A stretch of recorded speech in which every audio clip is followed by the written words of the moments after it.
all the things we want to manifest. Thank you for the heartbeat.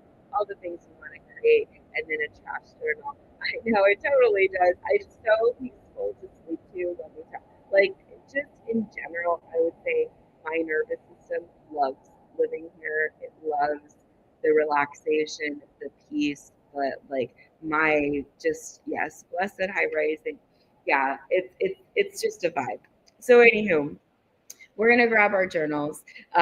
I sleep literally yesterday. I slept most of the day, like, and I couldn't even get myself up. Like it just, my body was like, nope. You'll get it done tomorrow, and so I love being able to have created that freedom for myself. I had to fight for it, let me tell you. So, anywho, so now we're gonna move into our journaling. We're gonna create 3 words that we're gonna really embody for the day. We're going to walk and be with for the day. So typically, I will kind of come up with my 3 words. You can borrow those words, you can choose your own, whatever you prefer. It's totally up to you. There's no rules with this. So we're going to go into the 3 words that I have. So we're going to grab our journals and you're going to script. So if you're not familiar with scripting, how scripting looks is you're going to create kind of similar to Esther Abram Hicks segment intending your intent in your day. Well, instead of just intending your day, we're going to grab a pen and paper and we're going to script out how we want our day to go. So we have our tasks, we have our things we have to accomplish, but we really want to be mindful and conscious of how we want to experience our day, right? Mentally, emotionally, spiritually, etc. Right? Instead of just being a victim to our day and happenstance to our day. Thank you for the likes, thank you for the shares. We're going to be far more intentional with our day. So I'm going to go in, grab the 3 words, right? Hmm. So I'm going to choose ease, grace, and joy. Those are my 3 words for the day. You can borrow those words, of course, or you can choose your own. So I'm going to take those words and I'm going to write them down. So ease, grace, and joy. Ease, grace, and joy. Okay, so then what we do is we script those words out again. It's going to rain, so we're going to have the 10 group sound. Okay, so hopefully you can hear me. Okay, so ease, right? So what does ease mean? So today I want to walk with ease. I want to walk in grace. I want to walk in peace. I want to be gentle, right? I want my reactions. I want my words. I want my actions to be gentle. I want them to embody my gentleness inside, right? Because I feel gentle, I feel safe, I feel secure, I feel calm. Right? Grace, I hold space and grace for both myself as well as the world, for all those in their healing journey, right? Again, 10 roof, right? In their healing journey, right? And as I have grace for myself, as I have grace for the world, as I have grace for others, I can recognize that I'm truly at peace because I'm making the very best decisions that I can with all the information that I have at the time, right? So my ease, my grace, my calm leads me to my joy. My joy gets to be from a place of wholeness because I know deep down that I'm operating, acting really in my integrity, really in my truth, really in my freedom. Thank you, Queen, for the follow. And so, as a result of me stepping into my power, stepping into my truth, stepping into my calm, my peace, my grace, my love, my connection, right?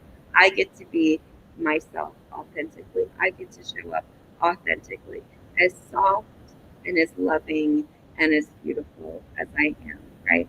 And unafraid of what the world may throw at me for being a soft, loving, gentle, empathetic human being, right? Because this world needs so much more empathy and so much more love. So I choose not to be hardened by the world. I choose to have grace. I choose to meet all confrontation with grace, with power, with poise, with dedication, with focus, with dignity.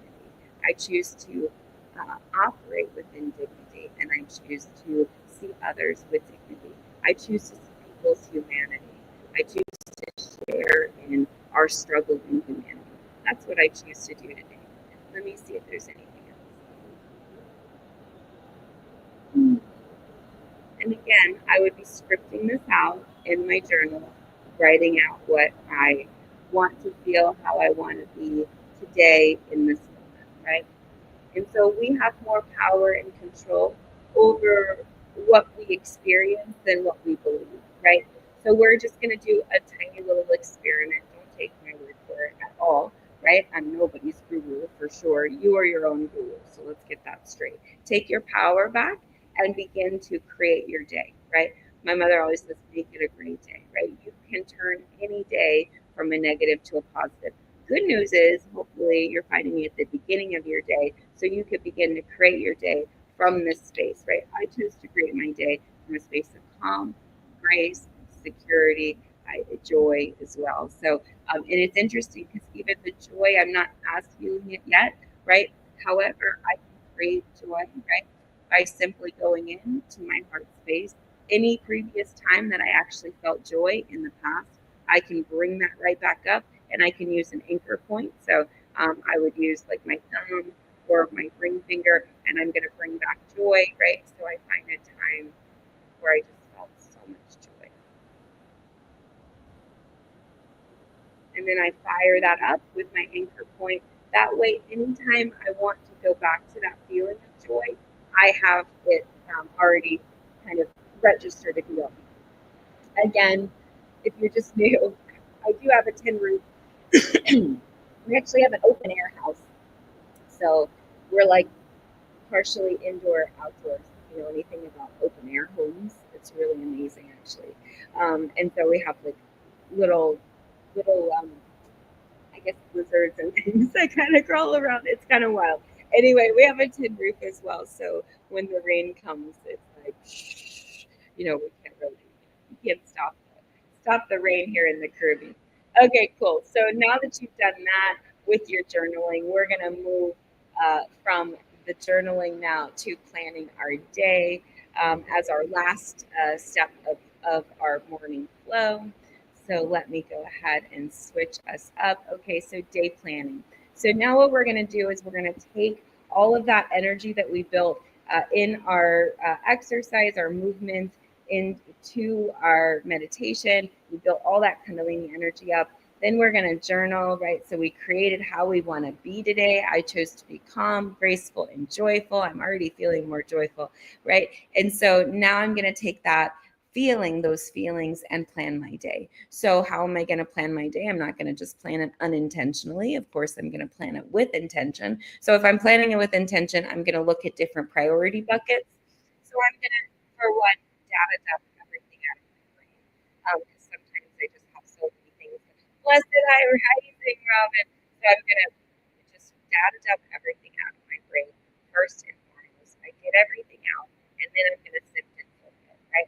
So get everything out on a piece of paper, all the tasks that you have to get done, and then we're going to sift and sort. We're going to have a health bucket, that's the first bucket priority. Then we're going to have a work bucket.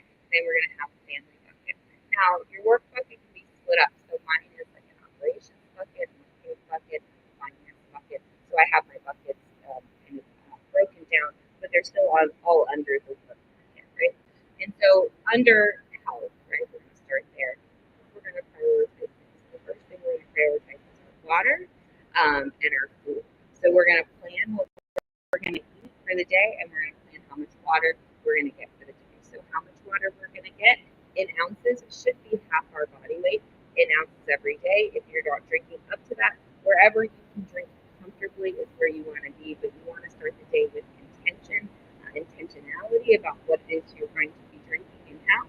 So I normally will have like a 32, or right now I'm working with a 16, which is kind of interesting. It's kind of a lot more times, but I recommend like a 24 ounce or 32-ounce container. That way you can fill it up a few times, throughout the day, 2 to 3 times. So I've got my plan for my water for the day. Hello, days. And then now I'm going to work on my food. I'm going to start with my protein first, getting protein with every single meal, making sure I either have a 4 ounce or 6 ounce or a cup or 2 cups, depending on what we're going to do. If we go from lean protein sources down, we're going to go chicken breast, turkey breast, white fish, lentils, kidney beans, quinoa. Those are all of our lean based protein sources. We're going to plan out what we're going to eat first, and then lots of complex carbohydrates, which are our fruits and our vegetables, but we're going to do high fiber fruits and vegetables.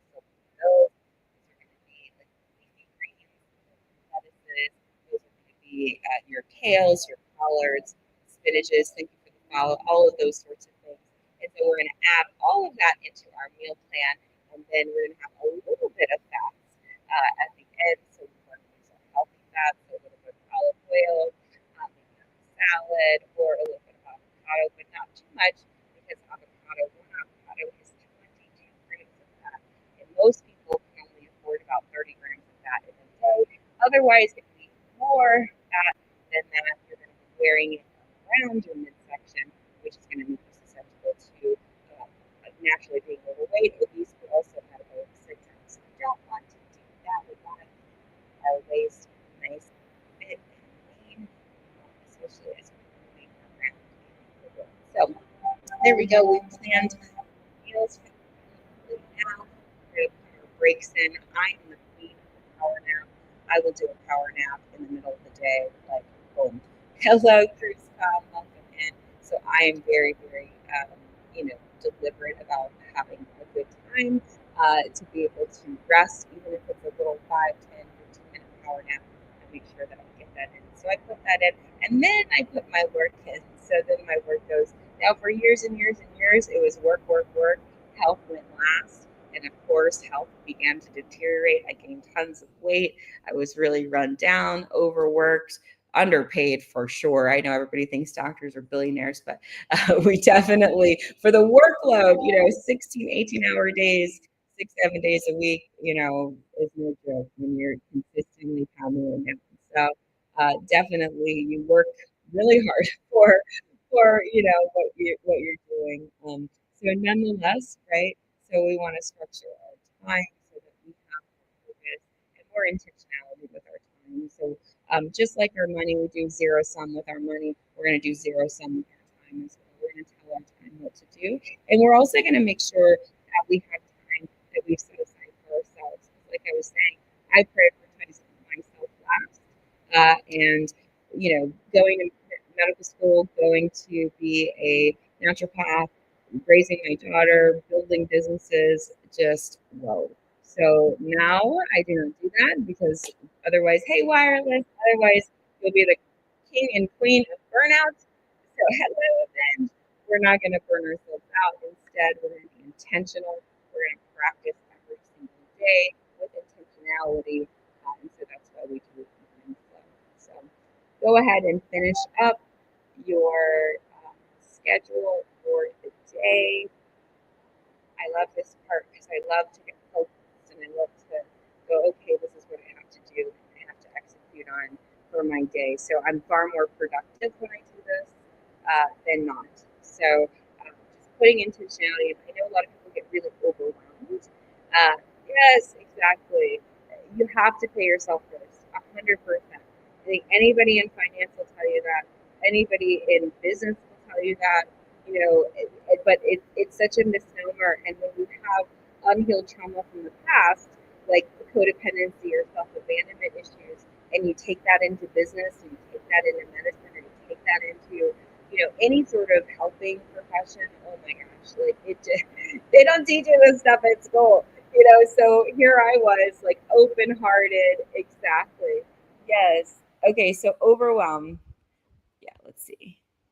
Yeah, when you're an open hearted soul, forget it. Okay, let's talk about overwhelm. Overwhelm is a strategy that we choose. Okay. I know that's crazy thinking, but overwhelm, go with me on this. Overwhelm is a strategy that we choose as a response. Hey, Dr. Michelle, as a response, right, to not wanting to be cause in the matter. So, what's cause in the matter? Cause in the matter is actually being responsible for your life. Okay. So when you are being called to task, meaning you're being called to expand past what your conscious mind thinks is safe, okay? Because your conscious mind is telling your subconscious mind what to do, and vice versa. When your conscious mind is telling you, I'm not enough, I'm not big enough, I'm not this, I'm not enough, what we do is we cue the overwhelm, right? Oh, I know. Let me go grab my friend. overwhelm, because I can't possibly get all this stuff done. I can't possibly do all this stuff. There's no way. So I'm going to cue the overwhelm, because if I have overwhelm, then I don't need to actually, hey, Kusheta, I don't actually need to be responsible for my life.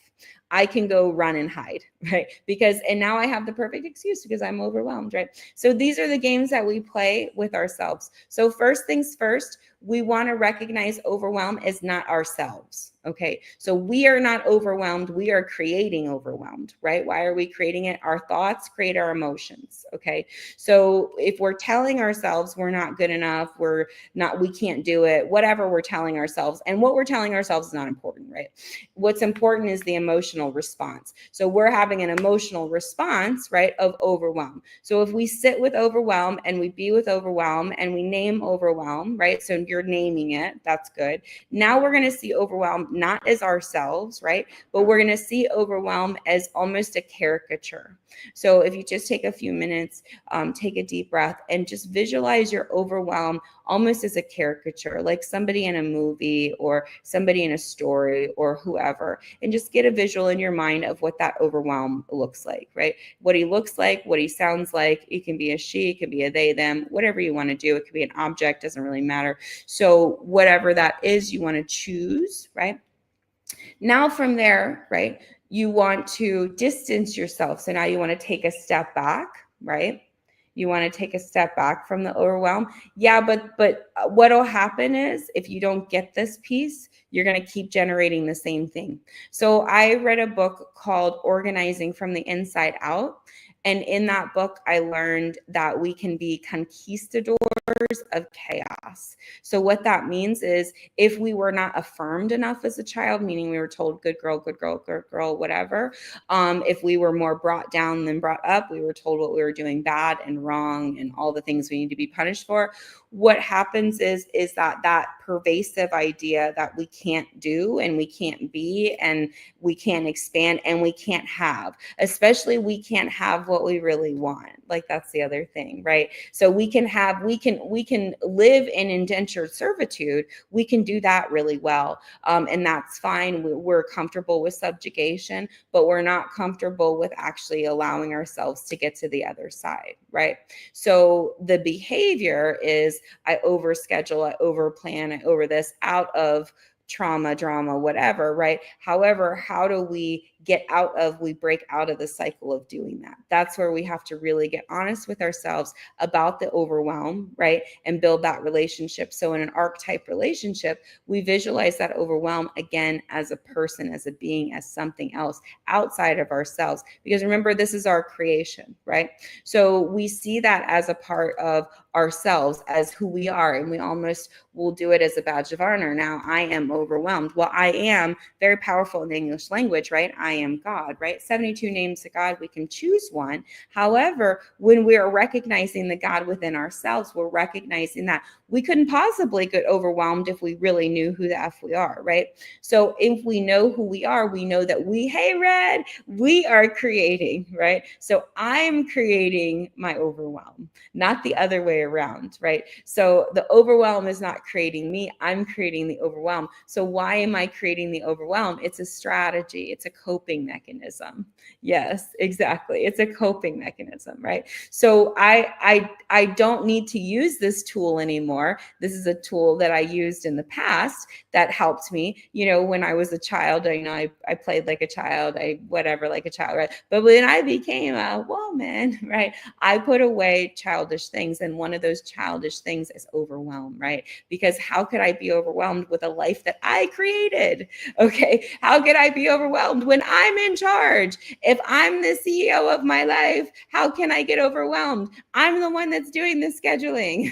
So, so we devoid ourselves of personal responsibility because we feel more empowered by holding on to the victim consciousness and holding on to that those feelings of I'm not good enough and I'm powerless and I'm helpless and I'm hopeless and all the things. It's cathartic, but what? What it does is it gets us away from the point, right? What's the point is to break free from the overwhelm so that we can continue to achieve, right? So we can continue to get past where we feel as though we are safe and we are comfortable. Hello, blessed high rising, my life and my peace. And so as a response to that, right, we're choosing something different. So we've got our overwhelm, right? He or she or they or them or whoever is kind of sitting there, right? Now we're going to visualize that overwhelm. We're going to keep stepping back from that overwhelm. So if we go into meditation, we visualize that overwhelm as a person, place, situation, circumstance, or event. It doesn't really matter.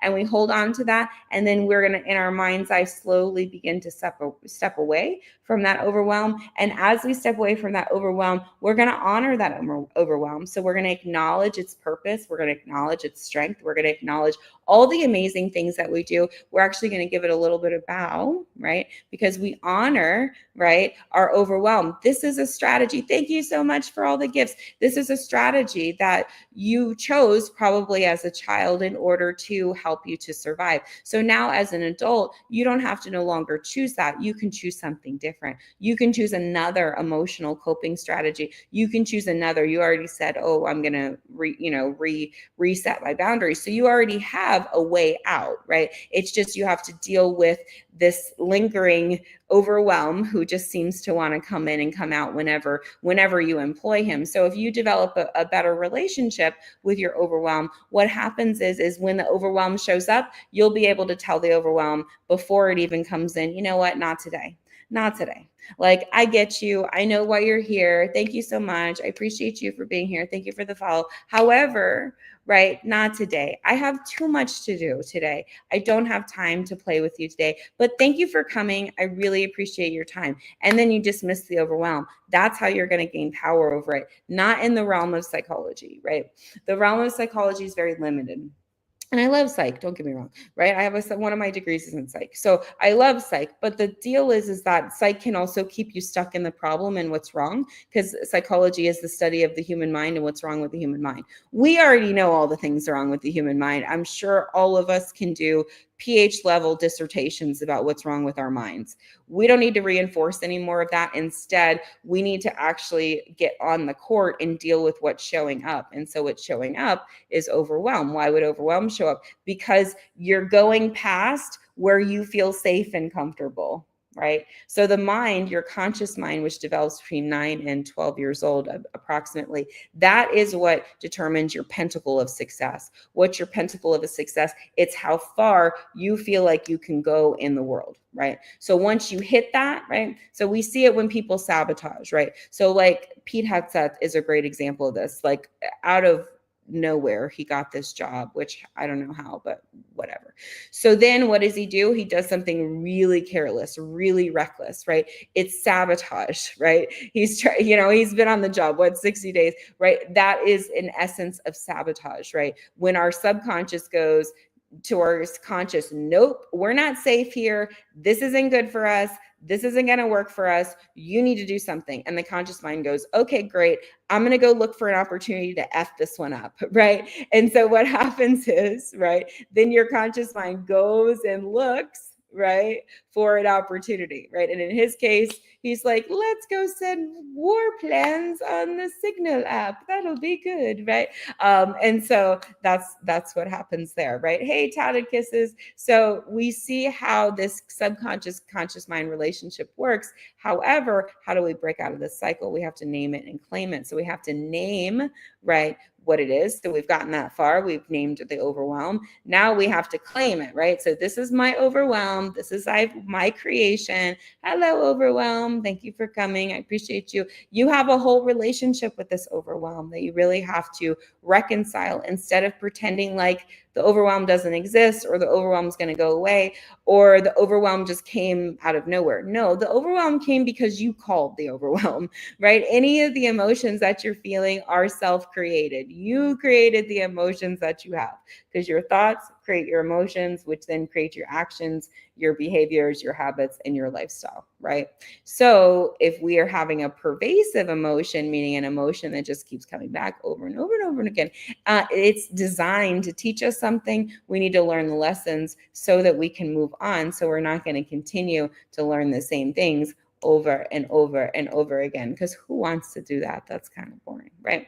And so we actually do all of that work prior to us moving into action. Why do we do that? Because a thought creates an emotion, which then creates an action and behavior. So if we want to use less energy and we want to be more efficient, we're going to clear that emotional trigger that's coming up, and then we're going to wait and be in that, because what happens is then inspired action will happen. So what is inspired action? Inspired action, hey Melly, inspired action is really your higher self communicating with you, right? To do something. So you won't have to work as hard if you clear the emotional state and then you wait for the inspired action, because your higher self is going to know so much more than you will ever know about anything.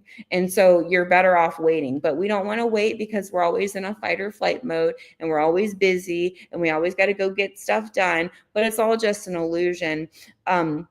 We have no real control over anything. The only true way to have control is to let go of it.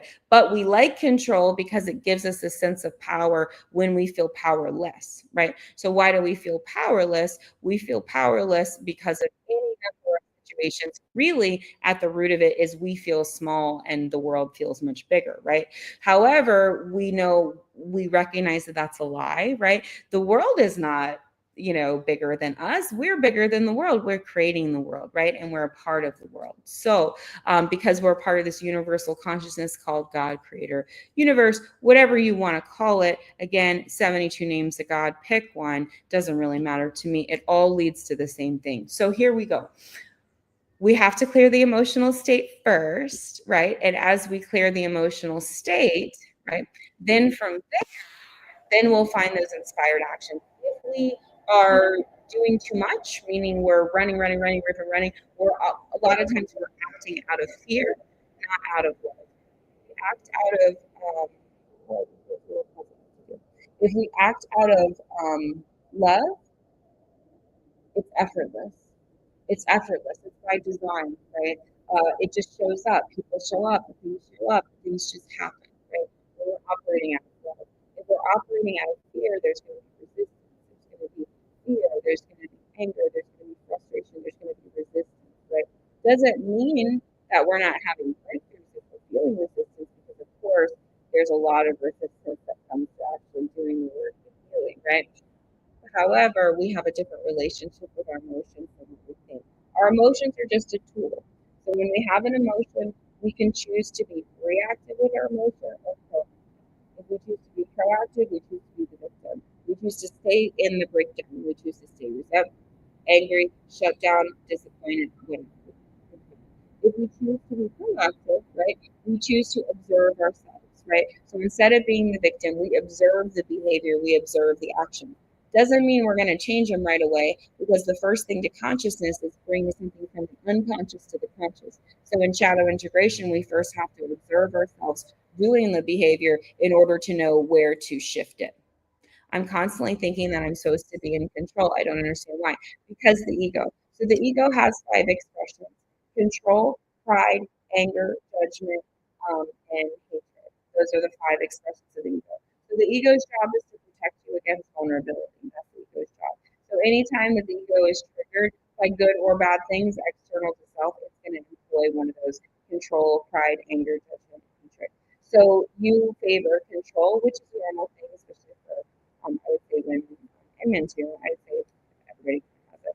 Anyway, so when control kind of shows up, right, we can recognize control for what it is. It's just you not feeling safe. So what you're going to affirm to yourself is, I'm safe. I'm safe. I'm safe. I give myself permission to be safe in my body, and it's okay. I give myself permission to be in my body, and it's okay. I give myself permission to feel my emotions in my body, and it's okay. I give myself permission and I choose to be safe in my body. It's okay. When we've been through trauma, what happens is we split off. The mind goes through all kinds of different changes, and we're not necessarily as um, safe in our bodies, if that makes sense. And so getting back to that safety and that security will allow us to let go of that control and opt for surrender. So the other side of control is surrender, right? But because you've had the trauma, you don't want to let go of the control, because what will happen to me? And that last time, and the brain goes crazy. Tracy. So what we're going to do is we're not going to fight the control. We're going to leave the control where it is because we really can't affect the control. What we're going to do is we're going to affirm to ourselves that we're safe. And then over time, what happens is that control lets up a little bit and a little bit until we go into surrender. Now, I will tell you this, when you hit surrender though, it is going to be a little bit of a free fall because you're falling back into yourself. So you're not going to know the feeling and thought. So it creates all kinds of really happy sensations within the body. The nervous system will start to really get responsive and you can feel all kinds of different cues. And so that's totally normal. So, yeah, healing is work, and especially holistic healing. It's not just taking a whole bunch of supplements. Please, please, please. Right? And I know everybody loves supplements and herbs and they think those are amazing. No, actually, that's not really what does it. What really does it is your mind and your thoughts, conscious and subconscious, your emotional intelligence, your work on your trauma and your work on your emotional states, and then your inspired actions, right? Making sure that you're staying in alignment with your mission and purpose. So, not everyone is up to task. Some people like their job trauma. Some people are addicted to it. Some people just enjoy sitting with it. But hopefully, if you're finding my channel, you actually want to do something about it. You're in more of a contemplative action state where you're ready to actually take full responsibility for your health and well-being and transform yourself. So you may have been a victim in the past. I know I was. However, right, I can't. Yes, yes. If you go into the link in my bio, you'll be able to scroll down and book an appointment right there. I do a complimentary discovery, 15-minute complimentary discovery call, and then I'll do a 1 hour consultation for an hour. So, cortisol, yeah. So cortisol is just a response to the hand. Cortisol is just a response and don't feel safe. If you don't feel safe, what's going to happen? Cortisol is going to be triggered, epinephrine and norepinephrine, and it's going to keep you in a state, right? So it's not the cortisol, it's you not feeling safe. That's the cause. The cortisol is just a symptom, it's just a result, not an actual causative. What's causing it is your mental state, your emotional state, and your nervous system. So your primitive mind, your subconscious mind, and your conscious mind. Your primitive mind regulates your nervous system. Your subconscious mind regulates all your past experiences, perceptions of those experiences, beliefs, and core beliefs. And then your conscious mind, that's going to regulate your logic, your voice, your reason, your decision. So these three parts of your mind are all working together or not, right? And as they are either working together or not, they are generating emotional and physiological reactions. That's applied psychophysiology, right? And that's why the mind and the body are interconnected. Now, Descartes separated that as well as the Catholic Church many, many years ago. But in holistic medicine, we treat humans, right? So all aspects of the human aspects of the human, environmental aspects of the human, mental aspects of the human, emotional aspects of the human, spiritual aspects of the human, and ancestral aspects of the human. So let's go into the environment. So if physically, right, you're feeling afraid or you're generating cortisol levels because of unprocessed trauma, you have to make sure your environment, meaning the place where you're living, working, etc., it is feels safe. Because otherwise, if it's not safe, you're going to keep being triggered over and over and over again, right? And so, not to say that you can't work on that on the floor because you can, but we definitely thank you for the heartbeat. We definitely want to get to a place where you can feel safe in whatever environment that you're in. But it takes a while to be kind of unfuckable with because you really have to work on tuning your nervous system. So right now, it sounds like you're afraid of your body, you're confused about your body, not necessarily aware that your body is doing what your body was designed to do. Thank you for the gifts. Your body was designed to heal. That's what your body was designed to do, and that's what your body is doing. But you haven't been taught how your body heals and how to heal your body. So therefore, your body is confusing you and you feel betrayed by your body. That's some of the conversation. However, right? We don't have to stay in that story. We can choose something different, right? And what story do we choose? I love my body. I'm safe in my body. Yes, exactly. Yes, I'm safe in my body. I love my body. My body is healing every single day. These are the affirmations that we're going to say to ourselves so that we stop feeling like our bodies are betraying us. Our bodies are not betraying us. Our bodies are just sending signal. They're just talking to us. We just don't like to hear what our bodies have to say. So, and we can't interpret it. So we have to get a Google translator. So just consider me kind of like a Google translator. Why do I know this stuff? Why do I know so much? Number one, I'm board certified as a naturopathic doctor. I have 7 degrees in my field, right? 7. I wasn't hugged enough as a child. So the only place I was affirmed was school. So now I have 7 degrees, right? But also, too, I learned all of these things because the human being is so very complex and we can't just, put the human being in a little box. So I started off doing manual therapy. I was a massage therapist. I worked with athletes for years. And then I realized, wait a second, these people are treating me like a pill, like they're not actually getting well. And so that would lead me into nutrition, which led me into biochemistry, which led me into all the work that I did in family practice and all that kind of stuff. But even still, when I was working with patients with changing their food and changing their lifestyle, I realized, holy cow, people are like so emotionally stuck with their food, right? It wasn't just as simple as people didn't know what to eat or why to eat or anything like that. It was that people were really connected and they had an unhealthy relationship with their food. So instead of judging them and putting them down, I began to listen to them. I put my medical books aside. Thank you for the follow. Thank you so much. I actually began to listen to my patients and I started doing the work myself. So what does that look like? That looked like me struggling with food. That looked like me up and down with weight. That looked like me struggling with cortisol levels and stress and freaking out on people and cussing people out and, going through crying spells and, untreated post-traumatic stress, right? And so I had to go through all of that, right, to be able to heal myself because physician heal thyself. If we don't heal ourselves and we don't do the work ourselves, we cannot be available for other people. So physician heal thyself, because how I learned it. So I learned, obviously from school and all the books, but then learning the practical side. Oh, this is how I do it. Oh, this is how I do it. Oh, okay, this is what works. Oh, okay, this doesn't work. Okay, this feels like this. That way I could articulate to my patients where they were in the moment in their healing process. So I could be almost like a little Sherpa, because most of the time patients can get through anything. I actually, a quick story.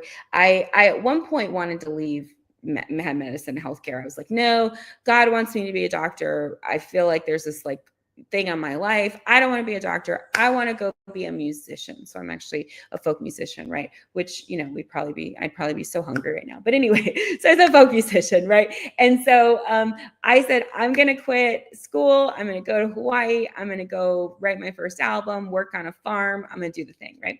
And so, you make plans, God laughs, right? So I made a mess with my ticket. I was late for the plane.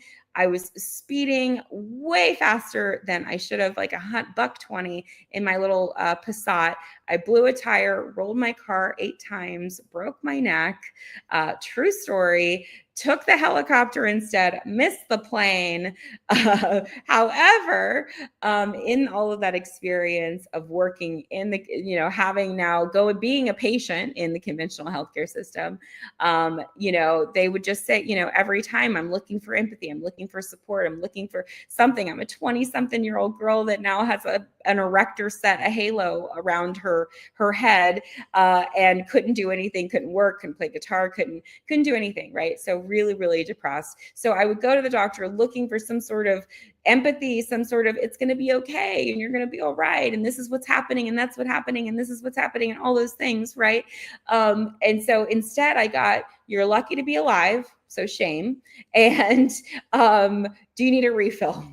That was the only thing I had, right? And so me taking, it was so funny when the rugs wore off, right? Initially, after I broke my neck, I'm like, the nurse is coming in. I'm like, I'm not taking that stuff. I don't take that stuff. whatever. And then the stuff wore off and I'm like, oh my God, I need to take that stuff. So again, I'm a big proponent in integrative medicine. I'm not an extremist in any way, shape, or form. Use what you can, the tools, because again, we're holistic. But one of the really things that I really got from that is that care was missing from healthcare. And so I knew that my mission and purpose was far greater than what I even knew. And so I put my little big girl pants on and I went back to school and, continued on and eventually became the doctor that I am and had a practice for many, many years. I left private practice in 2023 and I moved overseas to be with my significant other, who's a Caribbean man. And so I moved overseas and really transformed. I took a year off, kind of just partially treated patients, went back for my MBA. And so that's my 7th degree. And I again studied healthcare. So I had my MPH, which is Master's in Public Health. And then I went back and got my MBA, focused on the healthcare system. And then I built a whole system of healthcare, which is holistic medicine. But holistic medicine is so, gosh, it's so colonized. And here's what I mean by that is that there's so much missing, right? So like you'll have somebody that really does great with nutrition work, but they leave off the emotional, or they'll have really good people that work on, let's say the physical, but they leave off the spiritual. And so really holistic medicine is all aspects. So you have to be trained in all these different aspects of a human being. So I'm trained in the mental, the emotional, the physical, the spiritual, psychosocial, all different aspects. And I'm trained from subjective, which is the nuance of what the patient has to say. Thank you so much for the heart me, the nuance of that. But furthermore, trained with the objective analysis. So something outside of me, something outside of you, for a mixed method approach. So mixed method, if you're not familiar with research, mixed method is the strongest approach in research. So it uses subjective, which we use a lot in psychology. So it uses a subjective, but then it combines that objective analysis, something that we can measure. So we know if it's actually working or not, because that was also the other thing that drove me nuts about any of the healthcare professions is how do we know this is working? And this, hello, blessed high rising Deborah, is that this plug and play approach, like, okay, I'm going to start taking this one thing. Thank you for the heart me. And now I'm going to continue taking it forever, forever, forever. This approach is just crazy train. And they do it so often with pharmaceuticals. Unfortunately, they do it with hypertensive medications. They do it with cholesterol medications. They do it with lots of different things where they go, okay, here they do it with psychotropics. Here, take this. No other solution. This pill is going to be your savior.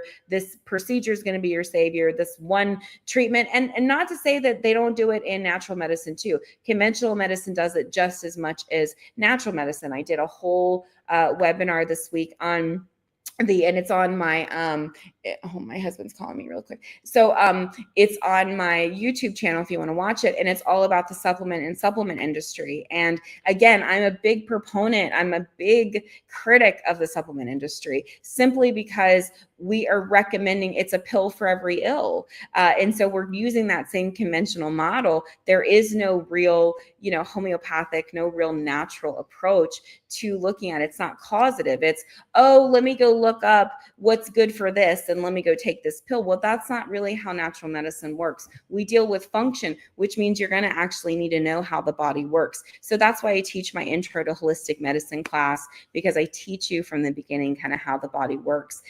It's a self-paced course. It's totally free. You click the link in the bio, scroll down and enroll. You'll get an email. You'll choose your community. I have 3 communities that we have. They're all free communities. And so we have the holistic health coaching community. If you want to learn more, if you're a professional, you want to learn how to do this professionally. Then we have the holistic lifestyle community. That's just for you, your family, that sort of thing. If you want to learn how to treat yourself and your family. And then there's Pure Black, which has more of an Afro-Indigenous approach. So we're in week 8 of Intro to Holistic Medicine. We'll finish out the 12 weeks and then we'll take a 3-week break where I'm just kind of promoting the class and that sort of thing and answering questions and giving people time to catch up, because it literally, when you work with me, it's like a fire hose, right? It's a fire hose of information. Because again, 7 degrees, 20 plus years of experience. I've treated over 40,000 patients. I've gone all over the world, trained with shamans, healers, all kinds of different people. Also, I was raised like that too. I was raised in a very mystical shamanic practice with my mother. And so, I have just a lot to share and a lot to give, and a lot of new perspectives. I, instead of like launching out and writing the book and doing the tours and stuff, and I was on the media a lot too. I was on lots of different shows all over. You can Google me. And so, I didn't want to launch out really with my spin of things until I was really rooted and solidified. I know a lot of people do. They'll like write a book and then they'll go on the book tours and stuff. I really wanted to focus on building my craft before I launched globally. So I felt like after 20 plus years and 40,000 patients later, thank you for the follow. I felt like, okay, I got this. I feel like and I just focused in holistic medicine. I didn't become a conventional doctor. I didn't, and it was difficult because of course, there's a lot to it and there's a lot of opposition and resistance that you get. So I didn't do all of that. Instead, I stayed true to holistic medicine and worked through and developed a system and approach. So again, we need new systems because our current systems are not working. The healthcare system, if you have not figured out, is definitely a sick care-based system. It's not trained to prevent disease, reverse disease, stabilize disease, none of that. It's trained to treat disease. So how do they treat disease? They wait until you become sick and then give you the solution. So instead, what we're going to do is take a more proactive approach. How do we take a more proactive approach? We have to educate ourselves about how the body works. Grown. I don't want to educate myself. It's okay because I went to school, so you don't have to. So I break it down for you step by step, but it is different, right? So it's a different set of thinking. It's a different approach. Instead of this reactive, diagnose, manage model, we go into more of a proactive model where we're really thinking about how the body works. We're thinking about mechanism of action. Saturday, I teach a class at 11 a.m. Eastern Standard Time, and we go over mechanism of action. Remember, this week is week 8 of Intro to Holistic Medicine. So it's all about supplements. So I'm going to teach you mechanism of action of supplements. What's mechanism of action? It's how these things work. So it's the science behind it. It's the biochemistry behind it. I know it's like, oh my God, trust in this. I know how to teach to the absolute beginner. So I will break it down for you. It will be so easy, so simple. And also it's streamed live. So we'll do a talk and that sort of thing. And then, yeah, it'll be on YouTube. I usually keep it up on YouTube for like a couple days and then I'll close it down and put it in the community. So you'll have that. So awesome. Do you guys have any questions before I run along in my morning? So my morning flows are starting to really pick up, which is fun and exciting. I love that. So thank you guys so much for tuning in. If this is your first time in Morning Flow, welcome in. Welcome in. I do teach this class Monday through Friday, Eastern Standard Time at 6 a.m. bright and early. So, and we do, yes, exactly. We do our movement, we do our meditation, we do our journaling and day planning, and then whatever the vibe is. Like, so whoever shows up, throw all your stuff in the, yes, throw all your stuff in there and I will pick it up. And again, I'm a really deep clairaudient, clairvoyant, clairsentient, all kinds of different, things. So I'll be able to pick it up and be able to help you through wherever you're at. And my DMs are always open. I know that sounds crazy, but this is how I built my brick and mortar practice. I really was a doctor for the people. I went out and, educated and, in public health, we're always doing the good fight to try to make sure that people get the information that they need, regardless of what administration, or whatever billionaire has hijacked us at the time. And so making sure that the people, that us lowly people down here at the bottom, that we, please, can I have some more, so that we have all the things that we need. Yes, exactly. Do you also and have worked with? More than likely, yes, because it's again, 40,000 people is insane. I remember in the beginning when I first started to, I wanted to remember everybody's name. Whew. Yes, neurodivergence, absolutely. So here's with neurodivergence. Okay. So the brain can have lots of different things. We'll just call it all trauma, right? Just as a blanket statement. Trauma can be physical trauma. It can be emotional trauma. It can be mental mental trauma. It could be all kinds of things. Let's just term it as trauma, right, to the brain. So there's physical things going on with the brain, but there's also chemical things going on with the brain. So there's functional things going on with the brain. All of those brain chemistry, it begins in the gut. So all of those microbiology, all of those little microbes will help produce, like your lactobacillus and bifidobacterium. They will all produce, your neurotransmitters, such as. And in the beginning, this is so cool. In the beginning, like when you're like just a little fetus, right? You're not even a baby yet, but you're a little fetus, little parasite, pretty much. And so what happens is that clump of cells breaks off, and you have your gut and you have your brain, right? So all of those cells originally, that's where that gut brain axis comes from, right? So all of the bacteria that is generated and created and produced in the gut also produce the brain chemistry. So they have a symbiotic relationship. So let's say if you have a toxic liver, right, that has an overabundance of heavy metals or chemicals because of glyphosates, because of the FD&C dyes or whatever. Let's say if the liver doesn't methylate properly, which means it doesn't detox properly, right? And you don't know that, you don't have enough nutrients. What'll happen is those toxins will dump into the GI system, create dysbiosis, which is an imbalance in intestinal flora, right? Those heavy metals also bind to the neurological system, create histamine responses. Then you have like brain on fire, right?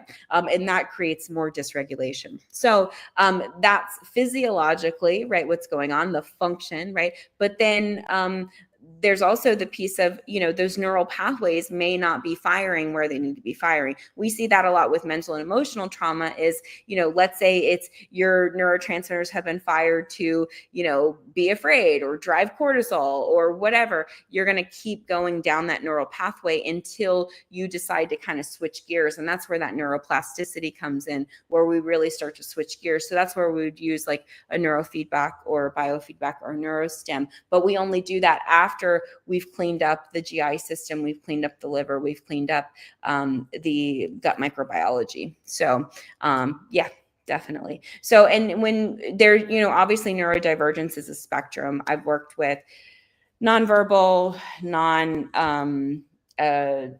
nonverbal, no eye contact, that kind of thing, and slowly kind of inch their way. And then I've also worked with super high functioning, where you wouldn't even tell that there was something going on. Asperger's, all different aspects of autism. And then again, because it's a spectrum, I really get, I'm not into labels. I know that some people need to have a label, they need that diagnosis just for some whatever reason. So I'm dealing with the function, how the organs are functioning, and getting them to optimal function. So I have a neurodivergence case right now. I've had him for probably 2 years. He came to me nonverbal, no eye contact, and no sleep either, like no sleep. Poor mom. And so now he'll sleep through the night, and he communicates, not completely. He's working through speech therapy, but we're getting there. It's little gradual movements in the positive direction. So I just recorded yesterday a interview with Dana Holman, he's an internationally known homeopath, and we did talk a little bit about RFK statements.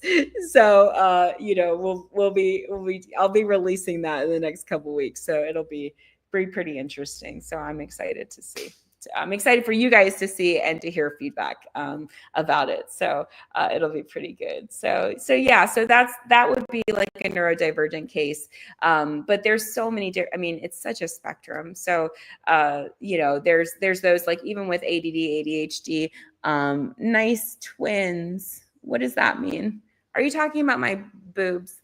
That's ridiculous. So anyway, people, so focus. So anywho, there's also other components like, attention, focus, dopamine catabolism. When you go more into kind of this manic state, I'll let my husband know.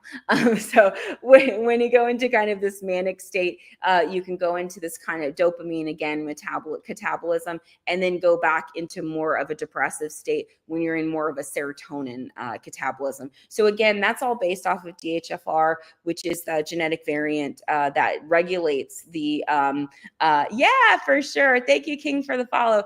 That regulates your neurotransmitters. So we look at tyrosine, we looked at tryptophan. We also look at COMT as well, because that can regulate your methylation pathways, but also magnesium too.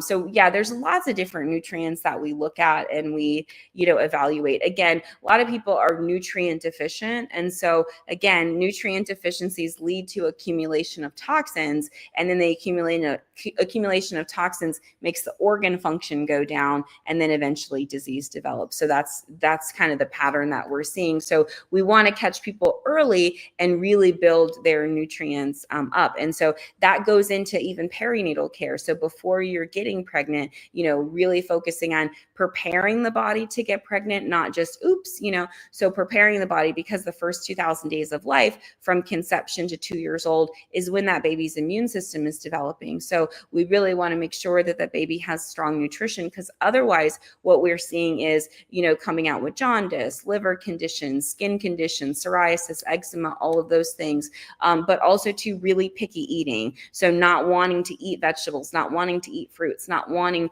those kinds of things because of the heavy processing that a lot of moms are doing. And so some of it is food deserts, some of it's socioeconomic. There's lots of different factors.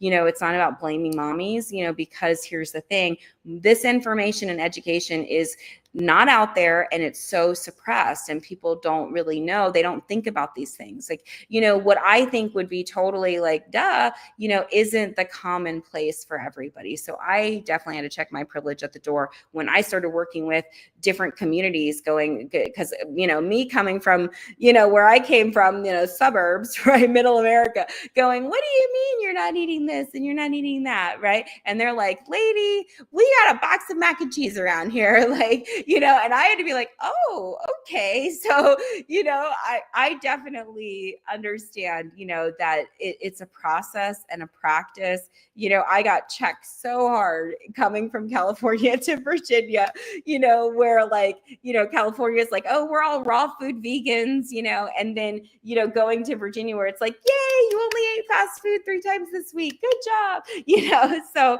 really understanding, wherever you are in the journey, whether you're, running, ripping and running, and you're in survival mode all the time, and you're just grabbing whatever, to, you're really, focused, dedicated. Now you're growing your own fruits and vegetables, and you're really, mindful of your bioavailability. There, again, there's a spectrum, and it takes time. And so wherever you're at in the process is perfect, right?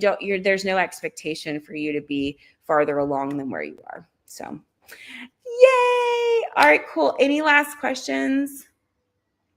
Yes. Can accumulation of toxins and the effects on the body and the brain be reversed? Absolutely. So the body, again, is an amazing self-healing organism and can and will heal itself if given the right environment. Our job is to create an environment that's conducive for healing. So what does that look like? That looks like nutrition. So we need more nutrition. What nutrition? We need more, proteins, right? We need more our complex carbohydrates, our fruits and our vegetables. We don't need extremes, right? So you don't need to go on a juice fast. You don't need to go on a water fast crazy. You just need to start maybe with every meal. Now I'm going to add a vegetable with every meal, right? Okay, now I already have vegetable. Now I'm going to make sure I have my proteins with every meal, right? Now I'm going to start tracking my protein. Now I'm going to start tracking my water. I'm going to start tracking these things. And as I track them, I'm going to be able to see, oh, this is what I should be doing versus this is what I am doing. And then why is that, right? So is it a time issue? Is it a money issue? Is it a lack of knowledge issue? Is it a stress issue? So we did like literally almost a whole month on nutrition.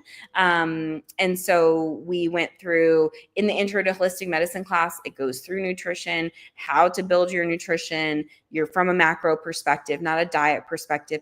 I did do a separate webinar that goes over how you use certain diets for healing, like autoimmune paleo or Feingold. Like if you're neurodivergent, Feingold is, what you need to be working on. Feingold takes out the salicylic calcites, takes out the food dyes, additives, chemicals, things like that. So I do public health education. That's pretty much what I do, and high level consulting. So, I still do treat patients. I just don't, very selective about which patients I choose now, mostly because I just got tired of getting cussed out for years. So, yeah, I'm very careful because you have to be really ready to be vulnerable. Thank you for the follow, and really ready to do the work. And again, like, I call things out because us, maintaining comfortability is not going to help us to be able to transform. We have to be willing to get comfortable. We have to be willing to be wrong. We have to be willing to check our ego at the door, right? And myself included. I've done this work myself. Like, it's not just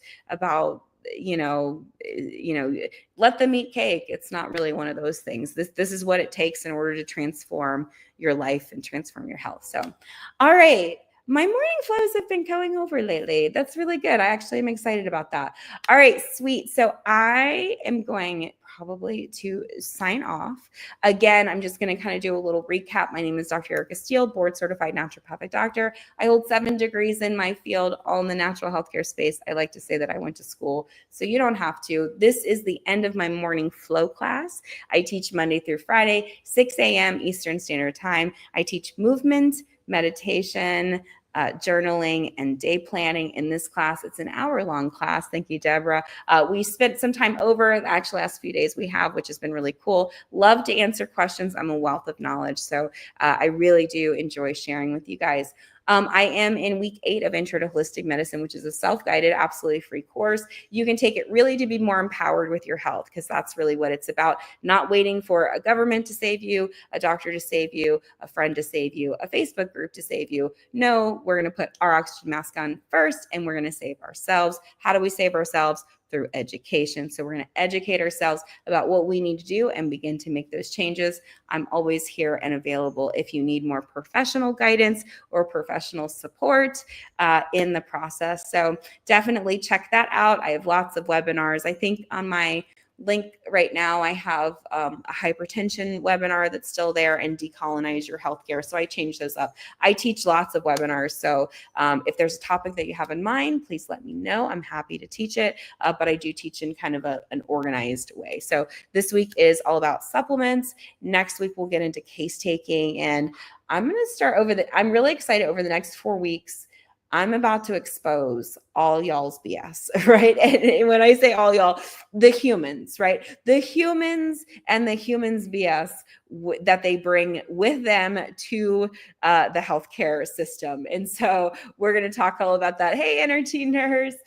We're going to talk all about that, all about the various different antics and things that patients will do in order to get out of healing and avoid healing and all of those things. You would be surprised. Not everyone wants to heal. Some people fight healing, resist healing, or they go, I dare you to make me heal, right? And so we don't, that's for years kind of what burned me out, quite honestly, is just fighting with people back and forth. I can't want you to heal more than you want it for yourself. You really have to be committed to healing. And so this way, it's a perfect format. Blessed High Rising, Laura, so good to see you. I haven't seen you in so long. And so, having education, a patient can come as close or as far as they're willing to, as they want to. They don't, yes, I know.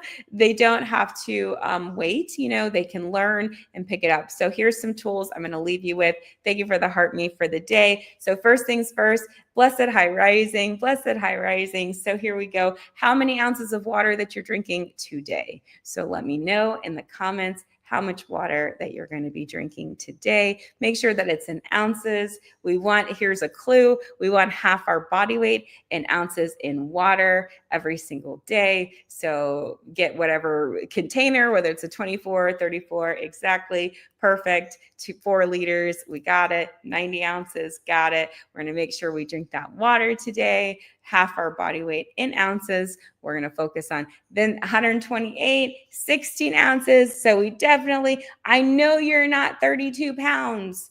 So at least if you're 32 pounds, you shouldn't be on the Facebook or on the thank you for the heartbeat. You shouldn't be on the TikTok. So we need to get that up. So if 16 ounces is how much water you're drinking every day, we want to work on doubling it. If it's difficult, right, we're going to just add 4 ounces every single day till we get yes, yeah, for sure, definitely. You want to offer? What would you like to offer about water? Would you like to come up, Laura?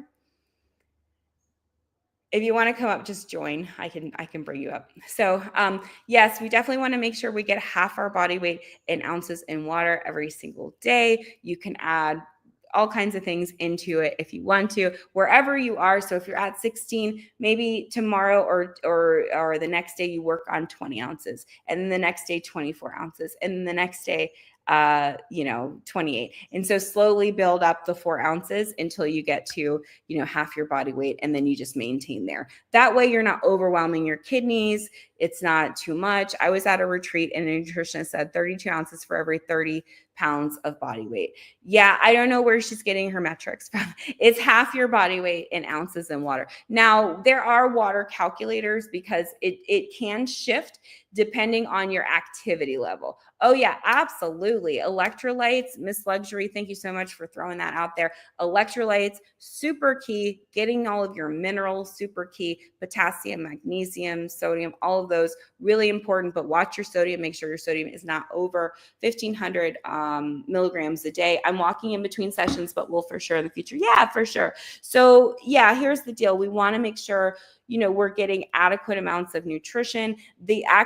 When we get our electrolytes, oh, Carrie, hey, 80 ounces. When we get enough of our minerals, it allows us to be able to break down, digest, assimilate better, helps us prevent metabolic acidosis, which of course leads to so many issues. Metabolic acidosis is when our acidity is much higher than our alkalinity. So we want to make sure that we have more of a alkaline system, or at least our mouth is more alkaline than acidic. Our stomach is going to be more acidic.